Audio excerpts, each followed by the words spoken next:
Pak, Pak. Sensusnya, Pak. Sebelah sini, Pak. Sudah isi sensus ekonomi belum, Pak? Saya nungguin petugasnya dari kemarin. Oh, sekarang sudah bisa online melalui web, Pak. Ini kita sudah dapat email dari BPS. Sensus Ekonomi 2026 hadir dalam bentuk yang berbeda. Sensus Ekonomi 2026 mencatat ekonomi Indonesia. Yang ingin saya tekankan, sebetulnya banyak hal yang bisa dipelajari dari sensus ekonomi. Banyak manfaat yang bisa kita peroleh dari sensus ekonomi. Banyak negara bisa maju karena ekosistem ekonominya terbentuk, di mana para pelaku usaha itu saling terhubung.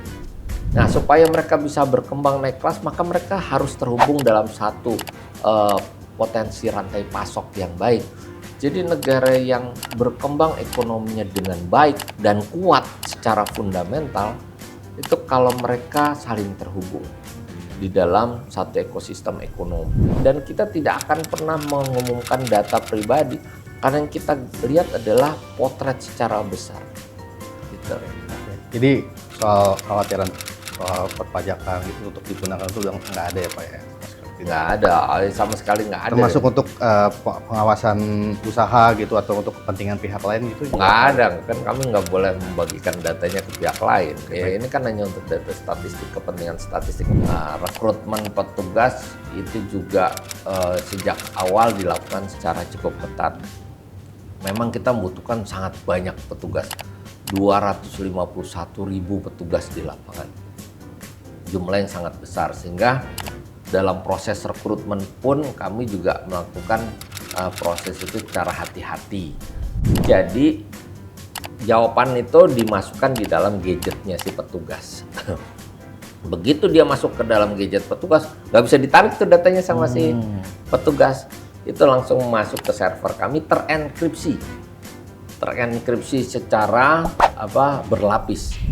Sensus Ekonomi 2026 itu bukan punyanya BPS, sensus ekonomi itu punyanya bangsa Indonesia. Artinya yang punya kepentingan kita semua. Walaupun pelaksanaannya dilakukan oleh BPS, kami yang menjamin kerahasiaan data, karena yang kami share nanti bukanlah data individu, tapi ada data agregat. Sensus Ekonomi 2026 yang digelar Badan Pusat Statistik saat ini masih terus berjalan di lapangan. Tapi belakangan ada beberapa momen yang sempat ramai di media sosial, seperti warga yang enggan didata, merasa risih dengan banyaknya pertanyaan petugas, bahkan ada yang khawatir datanya akan dipakai untuk urusan perpajakan. Nah, bagaimana sebenarnya progres sensus sejauh ini? Apa yang terjadi di balik berbagai pertanyaan itu? Dan bagaimana BPS memastikan data yang diberikan masyarakat benar-benar aman? Nah, di episode broadcast kali ini kita akan bahas langsung dari sumbernya, Bapak Sony Hari Budi Utomo Harmadi, Wakil Kepala BPS.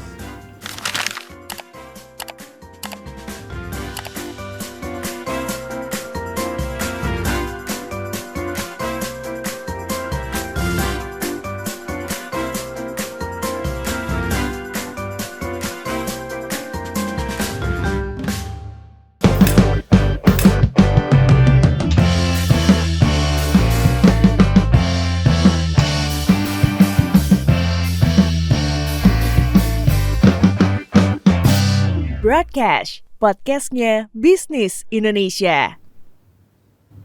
Pak, sensus ekonomi kan sekarang sudah berjalan ya, sedang berjalan, dan sejauh ini bagaimana Pak progres pelaksanaannya? Bapak bisa ceritakan nggak Pak? Ya, terima kasih Mas Apri, terima kasih juga untuk Bisnis Indonesia.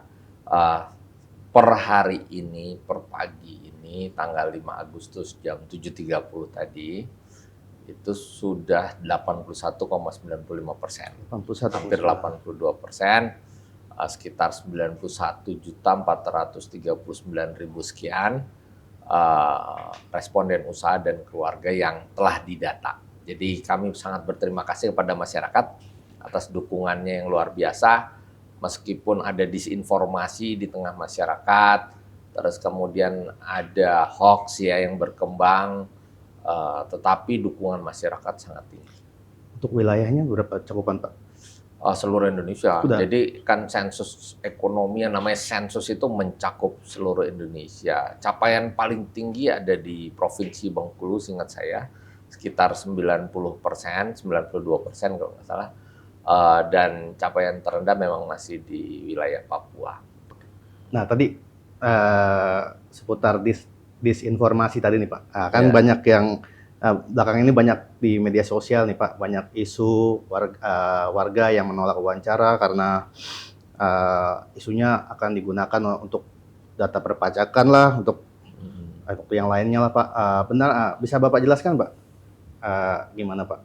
Ya, jadi sensus ekonomi itu agenda rutin 10 tahun sekali yang memang harus dilaksanakan karena sesuai amanat Undang-Undang Nomor 16 tahun 1997. Di seluruh dunia juga negara-negara di dunia melaksanakan sensus dengan periode waktu tertentu. Ada yang 5 tahun sekali, ada yang 10 tahun sekali. Jadi sensus itu kegiatan rutin statistik yang memang harus dilakukan. Ada 3 sensus, sensus penduduk untuk memotret penduduk, sensus pertanian untuk memotret pertanian, dan sensus ekonomi untuk memotret ekonomi kita.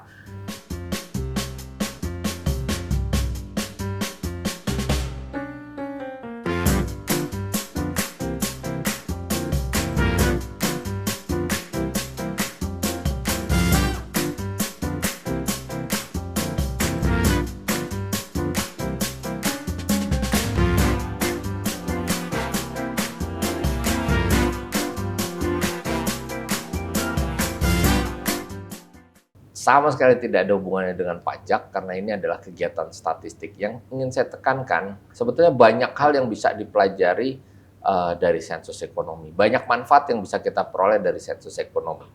Sebagai contoh gini, sekarang kan sedang mungkin pemberitaan tentang El Nino ya meningkat, tentang perubahan iklim, climate change.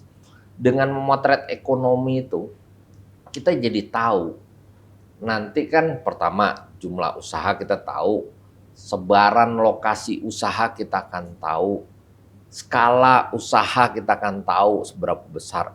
Jadi jumlahnya misalnya sekian juta pelaku usaha di Indonesia, terus sebarannya ada di mana, jenis usahanya apa, skala usahanya seberapa besar. Nah, kita akan tahu nanti mana yang paling terdampak kalau terjadi El Nino. Misalnya kayak gitu. El Nino kan pasti dampaknya ke kekeringan. Ke kekeringan kita bisa tahu sebaran pelaku usaha tani di mana di Indonesia. Ya. Nah, kemudian kita juga bisa tahu misalnya dengan adanya kenaikan permukaan air laut ya karena climate change. Itu daerah mana saja yang akan tenggelam. Daerah mana saja yang akan mengalami abrasi. Dan aktivitas usaha yang ada di sana seperti apa. Misalkan rencana pemerintah untuk membangun tanggul laut raksasa Giant Sea Wall di pantai utara Jawa, itu kan akan melindungi aktivitas usaha yang banyak sekali tuh.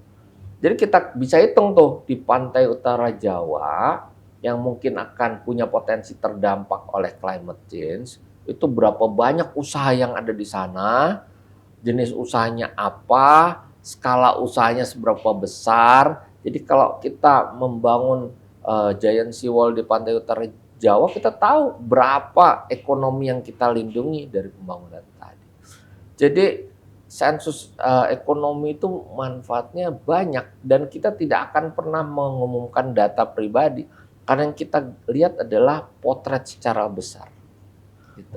Oke. Jadi soal khawatiran soal perpajakan gitu untuk digunakan itu udah nggak ada ya Pak ya, sama sekali tidak. Nggak ada, sama sekali nggak ada. Termasuk untuk pengawasan usaha gitu atau untuk kepentingan pihak lain gitu juga Nggak ada, kan kami nggak boleh membagikan datanya ke pihak lain. Ya, ini kan hanya untuk data statistik, kepentingan statistik. Nanti yang kami keluarkan adalah statistik resmi negara untuk bidang ekonomi. Ya, misalnya nanti kita akan tahu, yang tadi saya jelaskan secara gampang, berapa jumlah pelaku usaha di Indonesia menurut skalanya, besar, menengah, kecil, mikro.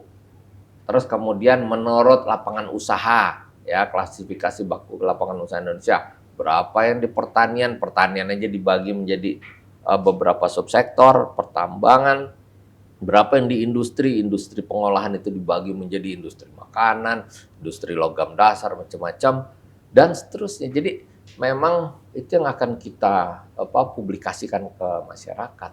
Oke Pak. Kan tadi balik lagi kan nanti di publikasi pemetaan usaha nih Pak.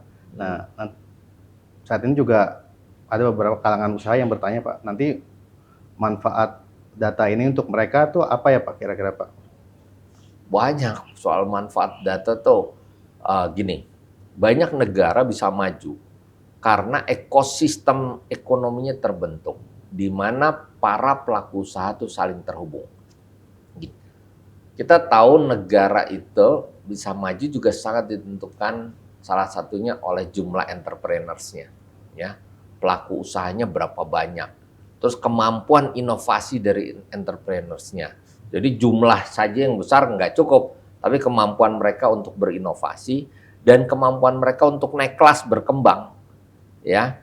Nah, supaya mereka bisa berkembang naik kelas, maka mereka harus terhubung dalam satu potensi rantai pasok yang baik. Jadi negara yang berkembang ekonominya dengan baik dan kuat secara fundamental, itu kalau mereka saling terhubung di dalam satu ekosistem ekonomi.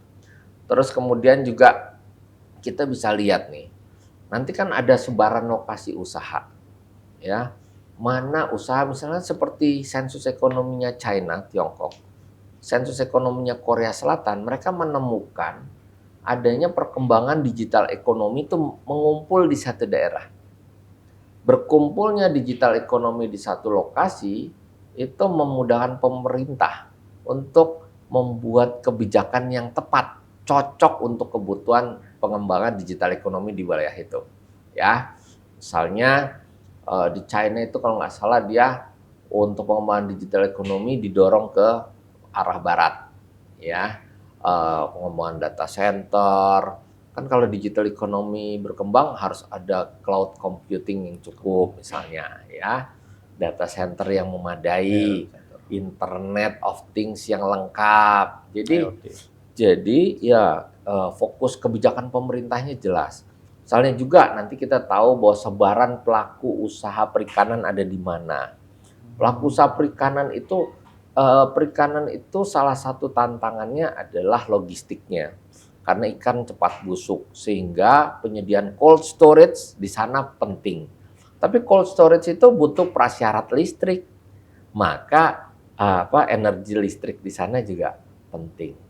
Nah, terus juga misalnya lagi kita bisa tahu ya, nanti aktivitas usaha yang ramah lingkungan ada di mana. Karena salah satu pertanyaan di dalam kuesioner sensus ekonomi kami terkait dengan ramah lingkungan. Ya, jadi kalau ramah lingkungan itu dia menghasilkan produk-produk yang ramah lingkungan, tentu kan ini hal yang positif bagi pemerintah. Kalaupun dia menghasilkan produk yang kurang ramah lingkungan, maka harus dikompensasi dengan upaya untuk menjaga lingkungan di tempat yang sama. Jadi menurut saya ini manfaatnya luar biasa ya kalau kita bisa memotret secara lengkap. Ini barang kita menyusun puzzle nih, puzzle. Nah kalau ada yang hilang besar, kita jadi nggak punya gambaran. Bayangkan puzzle manusia ya. Kalau yang hilang yang nggak ketemu ini adalah potongan wajahnya, kita nggak tahu dia siapa kan. Gitu. Jadi kalau yang hilang mungkin bagian tangannya, tapi kan kita tetap tahu siapa. Jadi sebisa mungkin puzzle-nya tidak ada yang hilang, ya. Sekecil mungkin puzzle yang hilang. Jadi memang sensus ekonomi kan 10 tahun sekali loh. Kita punya kesempatan emas sekarang untuk memahami secara lengkap kondisi ekonomi Indonesia secara lengkap dan secara agregat, ya. BPS itu udah biasa melakukan survei dan sensus, jadi nggak perlu khawatir bahwa data pribadinya bocor, karena nggak pernah dibocorkan. Mas Apri, contohnya gini, inflasi kan, inflasi kan yang diumumkan adalah tingkat inflasi, ya kan, nggak pernah diumumkan kan Bu Sri jualan pecel kemahalan, pernah nggak? Nggak pernah kan? Jadi BPS itu jelas kok di dalam bekerja kami menghasilkan statistik resmi negara, bukan mengumumkan data individu. Ya. Oke, baik Pak. Nah, lanjut lagi ke ini kan yang melaksanakan sensus yang mendatakan petugas-petugas di lapangan nih Pak. Bisa jelaskan apa? Gimana Pak petugas sensus di lapangan dibekali untuk menghadapi situasi seperti penolakan atau keraguan warga gitu Pak? Ada yang diberikan bekal khusus nggak Pak? Iya, jadi yang pertama melalui proses rekrutmen. Rekrutmen petugas itu juga sejak awal dilakukan secara cukup ketat. Memang kita membutuhkan sangat banyak petugas, 251.000 petugas di lapangan. Jumlah yang sangat besar, sehingga dalam proses rekrutmen pun kami juga melakukan proses itu secara hati-hati. Nah, kemudian setelah ditetapkan siapa yang direkrut, kami melakukan pelatihan yang memadai, ya sekitar 6 hari. Jadi mereka itu harus punya komitmen yang sama dalam menjalankan tugas. Mereka menandatangani fakta integritas dan kontrak kerja. Nah, kemudian dilatih nih. Dilatih standarnya sama. Jadi kami itu punya standar pelatihan berjenjang. Jadi namanya instruktur utama, ya, Intama. Instruktur utama ini benar-benar yang mengerti konsep tentang sensus ekonomi. Itu ngajarin instruktur nasional. Instruktur nasional itu internal kita juga. Instruktur nasional ngajarin instruktur daerah di setiap daerah tuh. Jadi BPS organik di masing-masing daerah tuh diajarin dulu juga semuanya harus punya pemahaman yang sama. Setelah instruktur daerah baru mengajari para calon petugas ini tadi. Yang para petugas ini dilatih untuk memahami instrumen pendataan, terus kemudian mereka menggunakan metode pelatihan yang sama, standar kelulusan yang sama di seluruh Indonesia. Setelah itu mereka mengikuti namanya MOOC, ya, Massive Open Online Course. Jadi mereka juga di course itu harus belajar juga. Jadi secara offline ya, secara online juga. Terus kemudian mereka juga dalam pelatihan tatap muka ketika offline itu juga ada namanya role playing. Jadi dia belajar gimana menghadapi situasi yang ada. Nanti kalau ditolak simulasi. Seperti apa? Simulasi gitu ya Pak? Simulasi, betul. Terus dia juga belajar cara bertanya kan semuanya. Nah memang mayoritas petugas ini adalah petugas yang biasa mengikuti survei ataupun sensus yang ada di BPS. Nah, sebagiannya lagi itu memang baru karena kita rekrutnya banyak ya. Nah, kemudian juga yang penting juga mereka diberikan pemahaman tentang tujuan dan manfaat dari sensus ekonomi.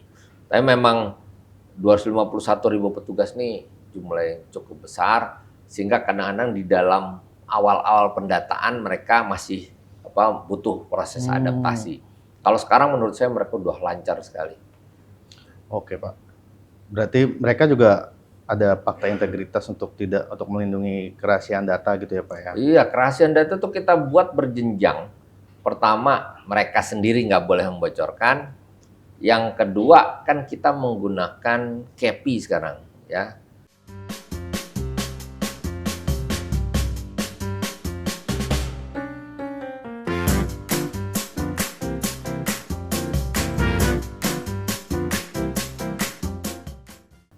Computer Assisted Personal Interviewing, itu KPI. Jadi jawaban itu dimasukkan di dalam gadgetnya si petugas. Begitu dia masuk ke dalam gadget petugas, nggak bisa ditarik tuh datanya sama si petugas. Itu langsung masuk ke server kami terenkripsi. Terenkripsi secara berlapis. Jadi baru bisa dibuka di server kami hanya oleh orang yang memiliki passwordnya. Jadi terenkripsi kan berarti diacak tuh hurufnya ya. Nggak bisa dibaca oleh pihak lain kecuali yang memiliki kuncinya. Terus yang kedua, bisa saja orang itu merasa, saya risih juga kalau ditanya. Saya minta linknya dong, saya bisa nggak ngisi sendiri? Bisa. Pakai KEWI namanya, metode KEWI. Computer Assisted Web Interviewing. Jadi dia menjawab itu di website. Online gitu Pak? Link yang kita kasih. Secara online. Dia bisa menjawab di situ. Nah, kami berharap jawabannya jujur. Ya, nanti Jawaban itu akan terkirim ke server kami dan akan kami lihat di pusat, sebetulnya di kabupaten kota, di provinsi, BPS ke provinsi sampai BPS pusat, apakah jawabannya itu masuk akal atau tidak. Ya, nanti dilihat dalam artian kita kan sudah sering ya melakukan sensus dan survei sehingga kita bisa mendeteksi jawaban-jawaban yang kira-kira anomali atau tidak. Atau yang nggak ada ya. Jadi sebetulnya berlapis-lapis. Udah dia dikasih fakta integritas nggak boleh bocor, dia harus masukin ke dalam gadgetnya dia. Begitu terkirim itu melalui enkripsi, kan kita juga dibantu oleh BSSN sehingga dalam hal keamanan data dengan Telkom, BSSN juga Pruri. Kalau misalnya katakanlah ada oknum lah yang membocorkan data itu, ada konsekuensinya nggak Pak? Kalau dulu risikonya kan di paper ya, di kertas. Itu potensi bocor, iya. Tapi itu pun tidak bocor dulu dari dulu. Iya. Bayangkan dengan paper base, dengan kuesioner kertas itu kan bisa difoto, di copy. Itu pun kami tidak pernah bocor dari dulu.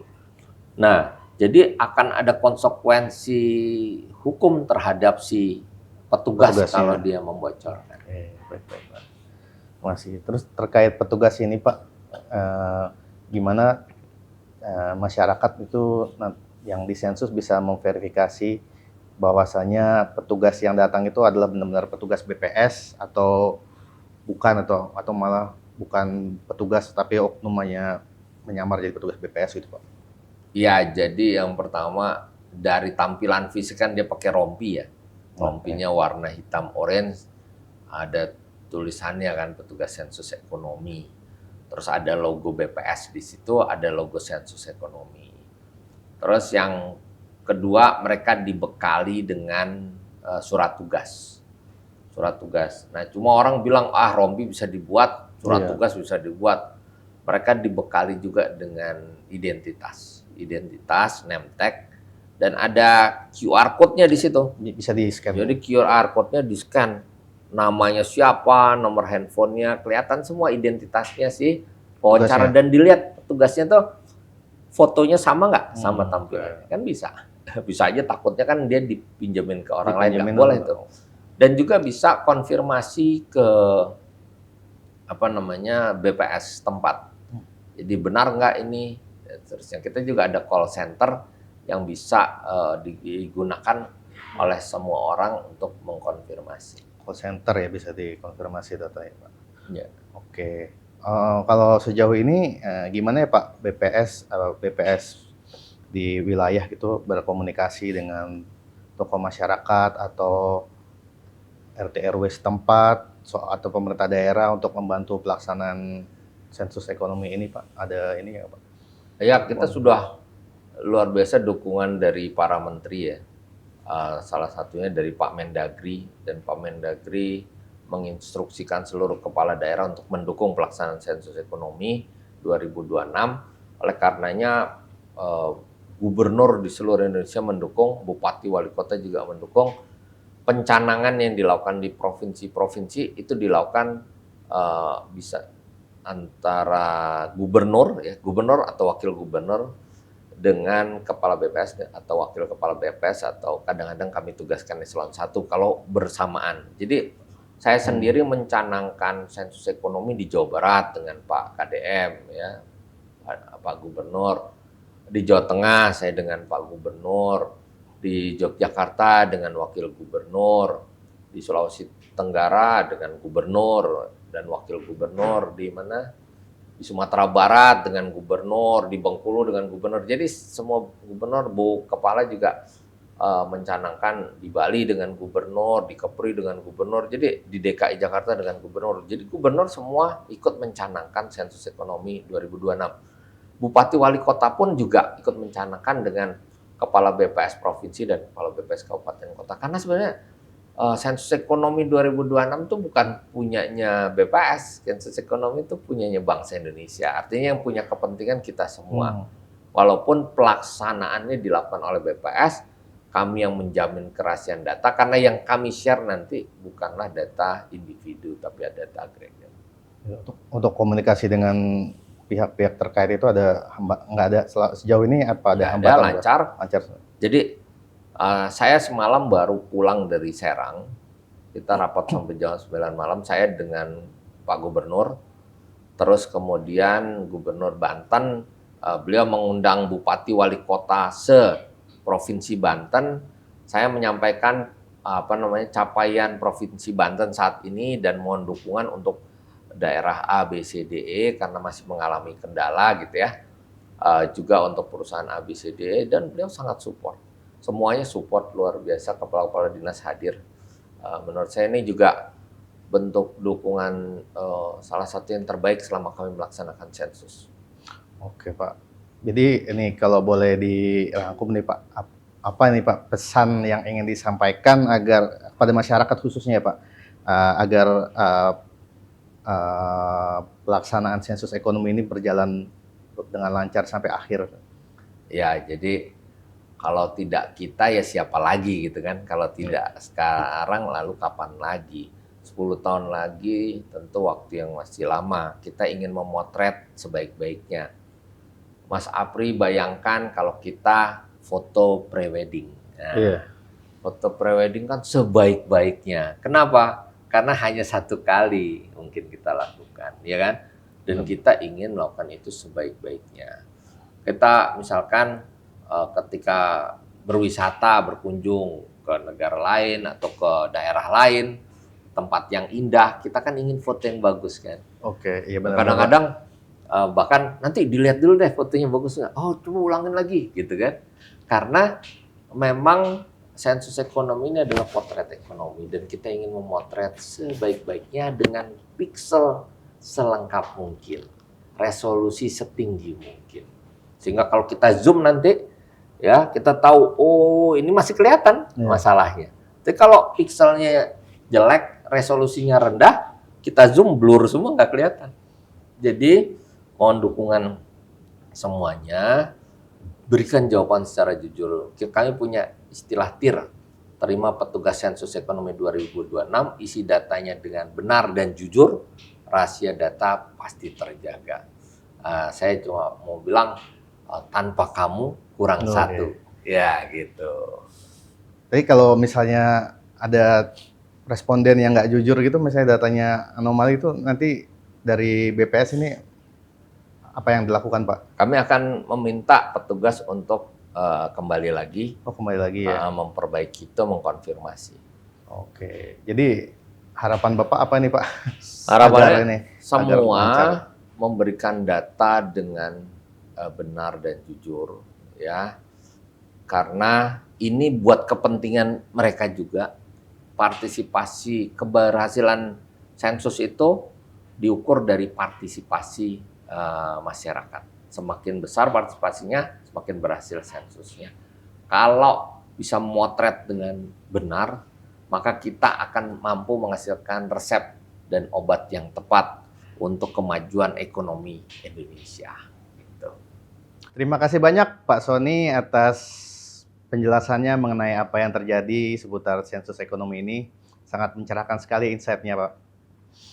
Ya, semoga episode broadcast kali ini bisa menjawab berbagai pertanyaan di ruang publik, serta memberikan penjelasan ya kepada masyarakat bahwa sensus ekonomi ini menjadi bekal penting bagi kebijakan ekonomi yang lebih tepat sasaran. Dan semoga data yang diberikan oleh BPS, data yang dikumpulkan oleh BPS kali ini akan berguna untuk dunia usaha dan untuk masyarakat Indonesia yang lebih luas. Jadi kalau nanti ada petugas sensus yang datang ke rumah atau ke tempat usaha, jangan ragu ya untuk menyambut mereka dan mengisi data dengan sejujur-jujurnya. Sampai jumpa di broadcast selanjutnya dan mari sukseskan sensus ekonomi 2026.